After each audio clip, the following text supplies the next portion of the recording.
Muy bien, y ahora vamos a conversar con Daniel Córdoba, exministro de la Producción de Martín Vizcarra en el 2018, ahora militante del partido Alianza para el Progreso y también designado jefe del plan de gobierno de APP. Bueno, buenas noches y bienvenido a Canal N. Buenas noches, me dice un gusto estar acá. Bueno, quisiera saber primero qué lo animó a ser primero militante y además ser parte del plan de gobierno de Alianza para el Progreso con César Acuña a la cabeza. Sí, bueno, yo creo que en el Perú, en los últimos años, en los últimos 20 años en realidad, el modelo político ha fallado, ¿no? El sistema democrático que mal que bien se ha prevalecido, no ha prevalecido con algunas fallas, ¿no? Y una de las principales debilidades ha sido la debilidad, valga la redundancia, de los partidos políticos, ¿no? Partidos políticos como APP, digamos que no se salva precisamente claro, de lo que usted está señalando. APP, que es el partido político uno de los más sólidos actualmente, tiene 260 alcaldes a nivel nacional, por ejemplo, ¿no?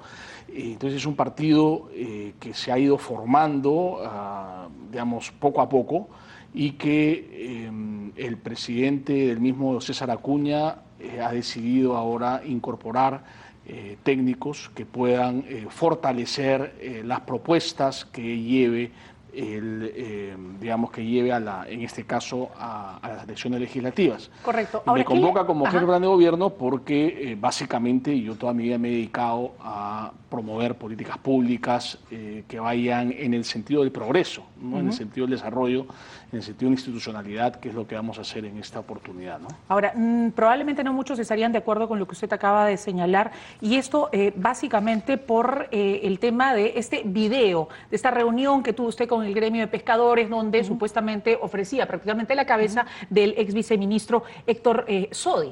Sí, bueno, esa fue una frase desafortunada en un contexto pero real, de huelga. Está en el video. Sí, claro que sí. Fue una frase desafortunada, como digo, en un contexto de huelga que era el segundo día que yo estaba en el ministerio.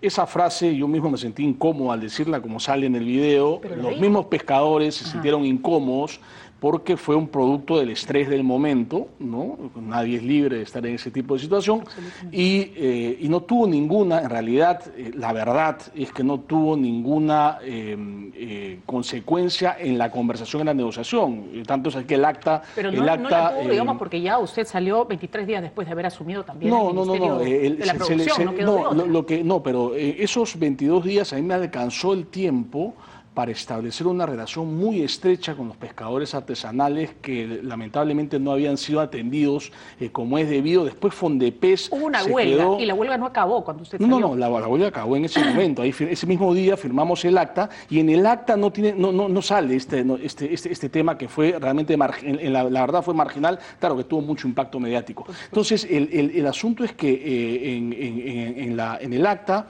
se acordaron una serie de pasos que se dieron en el mes siguiente, y después Fondepes adquirió un papel muy proactivo con los pescadores artesanales, y yo tuve una relación muy buena con ellos, fueron los únicos que me defendieron en realidad, pero digamos que para mí es una anécdota ya menor, mucho más para el país evidentemente. Yo sí creo en la institucionalidad, creo que los partidos tienen que fortalecerse, y para eso, digamos, los profesionales que hemos estado periféricamente en la política, tenemos que ir a tratar de levantar ese nivel de debate político en el Congreso. Correcto. Porque hemos perdido 3 años, ¿no? Hemos perdido 3 años con la polarización política. ¿Y qué lo ha llevado a usted, le preguntaba, era la pregunta de arranque, qué lo ha llevado a usted a querer formar parte del equipo de César Acuña, teniendo en cuenta justamente el tema, por ejemplo, que quedó ahí, el tema de, bueno, no quedó ahí porque en realidad él dejó de ser candidato por haber regalado dinero durante campaña, por ejemplo. Usted quiere trabajar con alguien que no ha pedido disculpas siquiera y que no cambió tampoco, ese tipo de actuar, incluso después de haber salido como candidato, digamos, tuvo que renunciar, lo sacaron, ya no fue candidato en el 2016. Sí. ¿Esta persona ha cambiado, cree usted? Yo creo que ese es un error que él cometió en el proceso de campaña, que fue un error bien intencionado, ¿no? Porque es una persona, digamos, los emprendedores que vienen de abajo como él, porque él viene de Chota. ¿Bien intencionado viene de dinero por votos? No, digamos, esa es la interpretación de la ley, ¿no? Él lo que hace es donar, muchas veces dona, ¿no? Y trata de empatizar, y es un error en un proceso electoral tratar de empatizar de esa manera con la población. Pero yo creo que no es digamos, una situación que lo pueda descalificar, tomando en cuenta su trayectoria. Yo lo que veo es que no se aprecia la trayectoria de una persona que empieza su vida en una situación de pobreza y que llega a tener una universidad ya certificada por la SUNEDU de 100.000 alumnos. Pero eso no le daría derecho a decir que un libro, como el caso del libro del señor Otoniel Alvarado, en su caso fue plagio y no copia, y desconocer lo hecho por el señor Otoniel Alvarado y nunca, al menos, asumir algo y decir, disculpas, me equivoqué. Bueno, yo creo que él ¿Han hablado de ese tema, por ejemplo? Yo creo que, no, sí hemos hablado también del tema. No, yo creo que lo que él tiene que hacer ahora, en lo que viene del año que queda para las elecciones presidenciales, porque él seguramente se va a presentar a las elecciones presidenciales, ¿no? Es empezar a explicar, digamos, y hacer la mea culpa en el caso que haya cometido errores, ¿no?